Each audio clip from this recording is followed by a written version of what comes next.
এই পৃথিবীতে সবার সাথে যে ভালো ব্যবহার করে, মুখের উপর যে না বলতে পারে না, একবার বললেই যে কোনো কাজ সে হাসি মুখে করে দেয়, বিপদে আপদে যে মানুষের পাশে এসে দাঁড়ায়, ভালোবাসা দিয়ে যে মানুষকে আপন করে নেয়, সেই মানুষটা ভেবেছিল পৃথিবীতে প্রতিটা মানুষ তাকে অন্তত মাথায় করে রাখবে।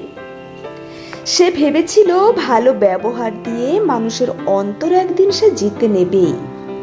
তারপর একদিন সে টের পেল, ভালোবাসা দিয়ে, ভালো ব্যবহার দিয়ে, বিনয় দিয়ে এই পৃথিবীতে জেতা সহজ নয়। কারণ ভালোবাসা, সততা, সহযোগিতা, বিনয়ের মতো মহৎ গুণগুলোকে মানুষ ভেবে নেয় ওগুলো তার দুর্বলতা।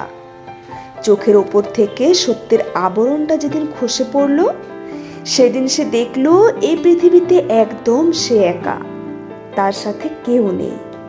সরলতার সুযোগ নিয়ে মানুষ সবার আগে তাকেই ঠকিয়ে দিয়ে গেছে। ভালো ব্যবহার করে সে বুঝে গেল, সহজ সরল মানুষকে সবার আগে পেশাই করা হয়। নরম সুরে যে কথা বলে, ঔদ্ধত্য দিয়ে তাকেই সবার আগে দমিয়ে দেওয়া হয়। কথার পিঠে যে রূঢ় ভাষায় জবাব দিতে পারল না, উল্টে তাকেই আসামি বানিয়ে দেওয়া হলো। দোষ না করেও দোষী হতে হয়।